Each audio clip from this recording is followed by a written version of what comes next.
जैसे कि last episode में हमने देखा कि ज़ाओ फैन बी याओ से बात करके वापस चला गया था और बी याओ को ज़ाओ फैन की ये बात कि उसे फ्लास्क के आंसू भी नजर आ रहे हैं ये बहुत पसंद आई थी। अब बी याओ नहर किनारे खड़ी होकर फ्लावर को देख रही थी कि तभी उसके पास उसकी आंट आती है। आंट कहती है कि वो 4 लोग जो आए हैं वो क्वीन यू सेक्ट से हैं। जो उनमें से लीडर है वो लॉन्ग शॉ फैंग पीक से है, लेकिन बाकी 3 को मैंने कभी नहीं देखा है। बी याओ कहती है कि उनमें से एक को मैं जानती हूँ, उसका नाम ज़ाओ फैन है। अब आंट उसके हाथ में जब फ्लावर देखती है तो कहती है कि ये तो मेरे मैजिक वेपन की तरह है। मुझे ये लिटिल फ्लावर अच्छे से याद है कि माउंटेन के ऊपर ये फ्लावर बिछा हुआ है जब से तुम्हारी मॉम की डेथ हुई है। अब वो इससे आगे कुछ कहती, बी याओ उसे रोकते हुए कहती है कि उनके बारे में कुछ मत कहो, लेकिन आंट इमोशनल होकर उसे समझाती है कि तुम क्लैन लीडर की बेटी हो, क्लैन लीडर ने हमेशा तुम्हें प्यार किया है। बी याओ गुस्से में कहती है कि अगर ऐसा ही है तो क्यों इतने सालों से वो मुझे देखने नहीं आए। मैं मानती हूँ कि मेरी वजह से मेरी मॉम की डेथ हुई है और इसका मुझे रिग्रेट भी है। अगर मॉम जिंदा होती तो हमारी फैमिली पहले की तरह फिर से खुशहाल होती। अब यहाँ से हमें पता चलता है कि इस फ्लावर को देखकर वो बार बार सैड फ्लावर क्यों कह रही थी। उसकी मॉम ने उसके मैजिक वेपन का नाम सैड फ्लावर रख दिया था। अब वो अपनी आंट से जाने को कहती है क्योंकि वो अकेले में समय बिताना चाहती थी। आंट उसको खुद का ध्यान रखने को कहकर वहाँ से चली जाती हैं। वहीं दूसरी तरफ ये 4 लोग उड़ते हुए कहीं जा रहे हैं और ईस्ट में जो उन्हें माउंटेन दिख रहा है वो माउंटेन कॉन्गसैंग है। यहाँ से वो 3000 माइल्स दूर है। वो पूरा रेड से भरा हुआ माउंटेन है जहाँ कई सारे डेमन स्पिरिट है।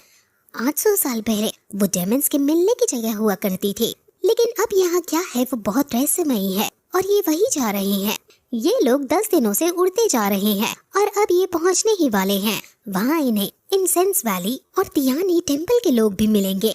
अब थोड़ी देर में वो फाइनली कॉन्गसैंग माउंटेन पहुँच ही जाते हैं। अब वो जैसे ही उतरते हैं बहुत सारे चमगादड़ उन पर हमला कर देते हैं। ये कॉन्गसैंग माउंटेन बैट है जिनको ह्यूमन ब्लड काफी पसंद होता है और फिर तभी उन्हें 1000 बैट केव दिखती है।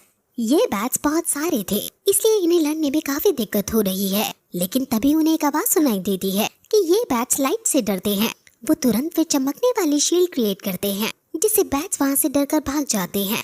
और फिर वहाँ तभी त्यानई टेम्पल और इंसेंस वैली के कई सारे 3 मॉन्क और 2 वॉरियर आते हैं।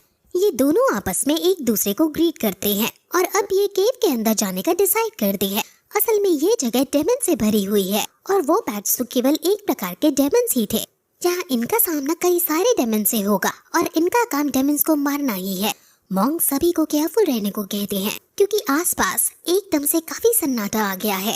एक मॉन्क ज़ाओ फैन से कहता है कि आगे खतरा है, इसलिए तुम चाहो तो हमारे पीछे चल सकते हो। ज़ाओ फैन ये देखकर हैरान हो जाता है और मॉन्क से पूछता है कि क्या आप मुझे जानते हो।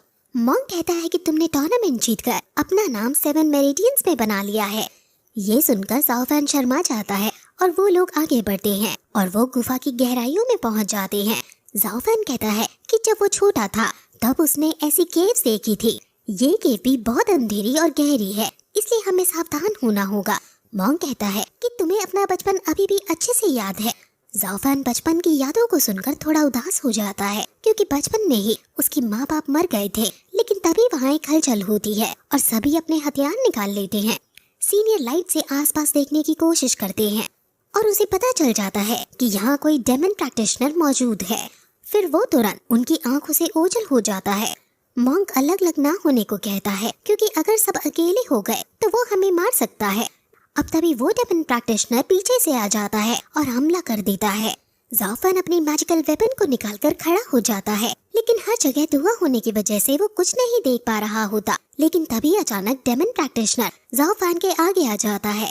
ज़ाओ फैन अपने वेपन का यूज करके उसे बचाने की कोशिश करता है और उनमें फाइट होने लगती है। ज़ाओ फैन पूछता है कि आखिर तुम कौन हो। वहीं दूसरी तरफ सीनियर लोग दूसरे डेमन प्रैक्टिशनर से लड़ रही है। यहाँ कई सारे डेमन्स एक साथ आ गए हैं और ना चाहते हुए भी ये सभी लोग अब अलग अलग हो जाते हैं। सभी लोग डेमन से लड़ने की कोशिश कर रहे हैं, लेकिन डेमन्स काफी ज्यादा स्ट्रॉन्ग है, इसलिए वो भारी पड़ते हुए नजर आ रहे हैं। अब डेमन बॉस आता है जो कहता है कि क्या इंसानों के पास यही उनके 20 वॉरियर बचे थे? क्या उनके पास और कोई नहीं बचा जो बच्चों को लड़ने के लिए भेज दिया? इसका नाम ब्लड बॉस है और क्वीन यू सेक्ट की इस टीम का लीडर कहता है कि अभी तक तुम जिंदा हो। ब्लड बॉस कहता है कि मेरे जिंदा होने की खबर बाहर तक नहीं जाएगी क्योंकि मैं तुम्हें यही मार दूंगा। अब ये कहकर वो तुरंत इन पर हमला कर देता है। ये डेमन्स इनको पीट रहे होते हैं क्योंकि ये काफी शक्तिशाली हैं। और इसी बीच एक डेमन ज़ाओ फैन को पीछे से पकड़ लेता है और उसका खून चूसने के लिए तैयार हो जाता है। वो ज़ाओ फैन के गर्दन पर हमला करके उसका खून चूसने लगता है और ज़ाओ फैन खुद को छुड़ाने की काफी कोशिश करता है, लेकिन हर एक कोशिश नाकाम हो जाती है। इसलिए जब वो बेहोश होने ही वाला होता है कि तभी वो अपने मैजिकल वेपन को बुलाता है और उसको डेमन की छाती में दे मारता है।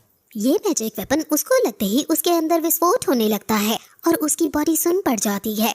इस डेमन का नाम लाओ सान है और ब्लड बॉस ये देखकर कि लाओ सान कुछ मूवमेंट नहीं कर पा रहा है हैरान हो जाता है और फिर यहीं ये एपिसोड खत्म हो जाता है।